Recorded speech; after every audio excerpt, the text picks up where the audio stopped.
Sábado Verde, radio y podcast, en la radio pública de la ciudad de Buenos Aires. Como habíamos anticipado la semana anterior, hay todo un armado de una causa para culpar a mujeres por los incendios en el sur.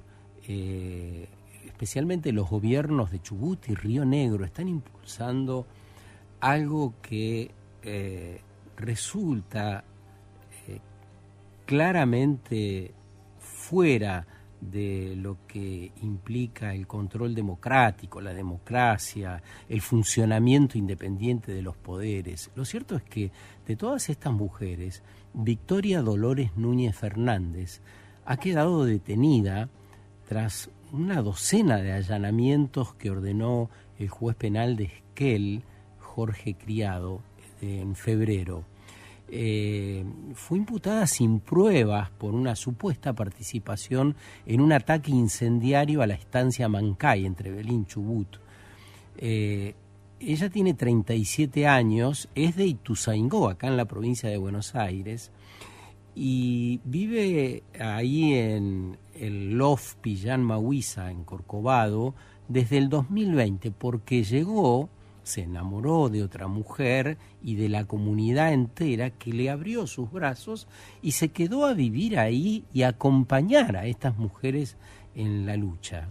Digo estas mujeres porque quienes encabezan estas luchas son las mujeres, con las mayores y variadas fortalezas que se puedan imaginar. Moira Millán ha estado con nosotros también en el programa, es como la figura sobresaliente de estas luchas que tienen a tantas otras como esta Victoria Dolores Núñez.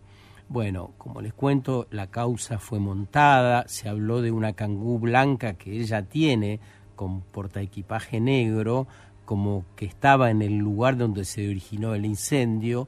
La defensa actúa y lo primero que muestra es una prueba donde el GPS ubicaba a su Kangoo blanca. En el sur del país está lleno de estos vehículos de características similares. La Kangoo blanca de Victoria estaba a 80 kilómetros del lugar. La acusaban de contener aceleradores del fuego, y esos aceleradores es el combustible que toda persona que viva en una región como esa lleva en sus vehículos, unos bidones con nafta o gasoil para las motosierras. Necesitan de la motosierra para poder ir cortando la leña caída, la leña seca, para hacer sus comidas. Muchos pueblos del sur obviamente no tienen gas en ese lugar, no tienen la posibilidad de llevar una garrafa o lo que sea, y utilizan la leña del lugar. Esto es común. Bueno, cuando se presentó ese montaje de conferencia de prensa que organizó el gobernador de Chubut, se hablaba de aceleradores, entre comillas. Imagínense, escuchando eso en la ciudad de Buenos Aires, vos decís, claro, esa organización terrorista, así lo llama, tenía hasta aceleradores del fuego para que se produzcan esos incendios. Bueno, esta semana Moira Millán vino a Buenos Aires y en el local de Ni Una Menos se hizo una conferencia de prensa para poner en evidencia todas estas cosas. Vamos a escuchar en una primera parte a Moira Millán. Tuve la fortuna de haber sido invitado a esa conferencia de prensa, donde rebasaba de mujeres especialmente también, periodistas y activistas acompañando y tratando de difundir esto que está pasando y que los grandes medios obviamente no dedican ni 5 centímetros. Antes que comenzaran los incendios, nuestro loft y todos los lofts estaban siendo vigilados. Tenían drones, o sea, todo lo que le quitan de presupuesto a la educación, a la salud, a los jubilados, lo están poniendo en armas que van a Israel a comprarlas. Y esas armas, claro, no la vemos en Callao y Corrientes, pero porteños, ustedes no la ven acá, pero ¿saben cómo la vemos nosotros en los territorios? Esas armas están teniendo drones, helicópteros, van con sus unidades móviles, y esto es esta analogía dolorosa. Antes, en la década del 70, operaban con Falcon verde, hoy operan con 4x4 blancas con virus polarizados. Todos nosotros que fuimos allanados, que fuimos violentados, y no voy a entrar a detallar todo lo que sufrimos porque hasta secuestraron nuestro ADN, que eso está prohibido. Nos obligaron a punta de arma a entregar nuestro ADN. Más de 70 mapuches en este momento tienen sus ADN secuestrados porque fueron obligados a ser hisopados y no sabemos dónde están. Estos operativos responden a un solo objetivo, y es desalojarnos, quieran nuestros territorios. Nosotros en LOF Pillán Mahuisa estamos defendiendo la vida del Carreleufu, de una cuenca hídrica fundamental. ¿Qué pasa? Hay crisis hídrica en las zonas del petróleo, porque ustedes saben que el petróleo desacidifica, destruye, contamina, y quieren hacer un acueducto. De las represas que había ahora, el proyecto deviene un acueducto. Contrataron a la empresa Mecorot, que está haciendo el plan de evaluación de ese acueducto, que quieren llevarlo de Corcovado hasta las zonas petroleras. ¿Quién puede ser el gran obstáculo? Los mapuches. ¿Saben por qué? Porque nosotros no le debemos ninguna excusa, ninguna explicación a Huincalandia. Se le debemos a la Mapu, a la tierra. Estamos habitados de coraje, porque el legado, nosotros no recibimos herencia, grandes castillos, fastuosas mansiones, recibimos legado de nuestros Quechellén, de nuestros ancestros, ancestras. ¿Y cuál es el cuidado de la vida? Porque detrás de los incendios en Puelmapo, en la Patagonia, hay intereses millonarios. Y los verdaderos sicarios, los verdaderos terricidas, no están siendo mostrados con todos los reflectores mediáticos con que sí se está mostrando el pueblo mapuche como un enemigo interno, como pseudo terrorista, como sí se difundió el rostro de Victoria, de Vic por todos lados. Bueno, vamos a mostrar cómo se construye este montaje. Esta es Moira Millán. Yo estuve ahí, en el local del Ni Una Menos, esta semana en la conferencia de prensa, donde en un momento se acerca un policía. Yo he cubierto muchas conferencias de prensa a lo largo de todo mi trabajo de la carrera. Nunca apareció un policía en una conferencia de prensa para preguntar de qué se iba a hablar, quiénes iban a estar a registrar, con buenos modales. Era un muchacho que evidentemente habían mandado, un suboficial o algo así. Pero la idea era claramente intimidatoria, insisto, a todas esas mujeres. Había en ese lugar más de 100 mujeres, entre estas que habían venido a acompañar y periodistas de diferentes medios, para hablar de la prisión de Victoria Dolores Núñez Fernández, esta prisión injusta, porque decimos no existen pruebas para que siga en esa situación de condena. Bueno, vamos a escuchar finalmente un grupo de voces de estas mujeres, que había activistas, representantes de organizaciones no gubernamentales, diputadas nacionales, estaba Vanina Biasi, la diputada nacional, y otras personas que están realmente preocupadas. No es chiste de lo que hablamos. Muchas y muchos de los que estamos acá venimos luchando contra el extractivismo desde hace años. Y siempre decimos una cosa: el extractivismo no tiene grieta en cuanto a los colores políticos. Y se ha venido avanzando en contra de los territorios y en contra de nuestros pueblos desde hace años. Dicho esto, también hay que entender que este gobierno lo multiplica por 1000.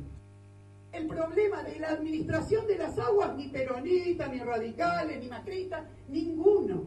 Y quiero ser clara en esto porque va a ser nuestra, que se entienda bien, radicalización política la que va a hacer cambiar esto. Que se entienda bien, estoy hablando de una radicalización política, de decirles a aquellos que son responsables de que hayamos llegado hasta acá con Big Presa, con muertos, con gente detenida por defender en Uspallata las aguas y por competir con ese proyecto minero San Jorge que hoy nos quieren meter. Vengo de la provincia de Salta. Los compañeros de los Andes en la provincia de Salta tienen metido todo el proyecto minero del litio. ¿Saben qué hacen? Le paga el gobierno de Sáenz absolutamente todo. ¿Qué hay que hacer, che? ¿Qué necesitas? ¿Un camino por acá? Yo te lo pago. ¿Qué criminales que son? Vienen a decir que el Estado tiene que desaparecer, desaparece de la salud, desaparece de la educación, pero está bien presente para hacerle las pistas que quieren las mineras del litio que están colocadas en Salta para facilitar sus ganancias. Ahora, ellos no dejan nada en la provincia. Hacer una articulación de las luchas. En distintas partes y lugares estamos, tenemos que articularlo. Sin articulación no hay posibilidades y sin eso no hay salvación, compañera, para nosotros.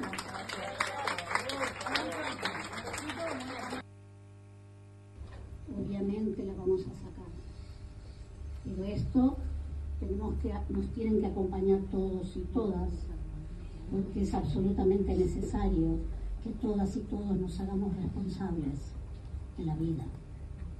Y sí quiero decirles que las fuerzas de la naturaleza nos están llamando, nos están acompañando, aunque ustedes muchos no la ven, y aunque vivan en Buenos Aires también, y acá creen que no hay, pero de vez en cuando vienen, se dan una pasadita y se vuelven a ir a los territorios, porque es mucho más lindo estar al lado del río, porque es mucho más lindo estar en una montaña. Pero lo que les quiero decir, que la angustia, hay que canalizarla, que defender el partido, no, hay que defender la vida, y a veces para defender la vida y hay que renunciar al partido, porque el partido lo que hace es partido. Entonces, nosotros, obviamente, no somos de partidos, ¿no? Pero sí respetamos y admiramos hasta la lucha y esa pasión y ese amor, esas ancestralidades que tuvo cada uno para ponerse en esto. Entonces, simplemente tratar de llamar a las fuerzas de la naturaleza cuando no sepan para dónde disparar. Tener en cuenta eso, ¿no? Que están las fuerzas de la naturaleza ahí para acompañarnos en todas estas luchas, en estas divergencias, en esta incertidumbre que transitamos, ¿no? Quisiera rescatar algunas frases de esta última mujer, ¿no? El partido lo que hace es partir, dice, y no se queja del ejercicio de la política, se queja de esas internas furiosas que estamos viendo en todos los partidos, en los radicales, en los peronistas y en los macristas. Como dice Vanina, que hay una sola cosa en la que se ponen de acuerdo, en las políticas extractivistas, en las políticas que no tienen en cuenta lo que vendrá, no tienen en cuenta el porvenir, porque creen que todito se soluciona trayendo dólares y que la organización, el encuentro, la solidaridad, la empatía entre los pueblos, bueno, eso no tiene tanto que ver. Quizás sea aleatorio. Hola, Cande Rigoni, ¿cómo estás? Bienvenida. Hola, buenos días. Bueno, qué lindo este recibimiento con estas voces tan Queríamos fuertes. que las escuches, sí. Bueno, gracias. Me pareció impactante cuando ellas dicen, nosotros no recibimos herencias, nuestro legado es la tierra, y por eso la urgencia del cuidado. Sí, es muy clara esa parte, ¿no? El cuidado. Qué bueno que rescates eso. Sí, principalmente porque, digamos, un poco lo que ellas nos están contando es que estamos teniendo un gobierno que fomenta la idea de un Estado presente para vender, pero ausente para cuidarnos. Entonces, y bueno, nosotros vivimos en una sociedad que todo el tiempo nos enseña a hacer un montón de cosas, todo el tiempo, ¿no? Al punto que se ha vuelto nuestro problema y a llenarnos de cosas. Pero ¿quién nos enseña a cuidarnos? Entonces, yo creo que este es el gran problema, ¿no? Digamos que estas mujeres se están reuniendo porque están pensando en el cuidado, ¿no? En algo que el Estado no está pensando, porque no está pensando en el porvenir, ¿no? El conservadurismo todo el tiempo tiene la mirada anclada en el pasado, ¿no? Nunca en el presente, nunca en el futuro, por eso es que no participa del porvenir, ¿no? De pensar en lo nuevo, en el futuro. Entonces, me parece muy interesante que estas mujeres lo hayan podido percibir, ¿no? Porque uno corre el riesgo de estar a la espera y con los brazos cruzados, bueno, en algún momento... Sí. Va a aparecer, nos van a cuidar. Y ese es tal cual. Y eso no te lleva. Y se pasan los 40 años, los 90 años. ¿Y qué se las acá? Generaciones. Claro. Estoy acá esperando el cuidado, ¿no? Esperando que llegue esa promesa. Entonces, claro, estas mujeres se dieron cuenta. Nosotros no podemos estar esperando una promesa que quién sabe, digamos, si va a llegar, si no. Entonces lo que hacen es hacerse cargo, ¿no? Juntarse para poder reflexionar. Digamos, que es lo que todo el tiempo decimos, ¿no? Como esto de volver a recuperar el poder, de no delegarlo, sino de poder recuperarlo y hacerse cargo. Así que me parece que es un flor de ejemplo. Cande Rigoni, en el arranque, tras escuchar estas mujeres que participaron en Buenos Aires, como les digo, de la conferencia de prensa, para liberar a una mujer injustamente acusada, nada más ni nada menos que por los incendios de cientos y cientos de hectáreas en el sur. Sábado Verde, radio y podcast, en la radio pública de la ciudad de Buenos Aires.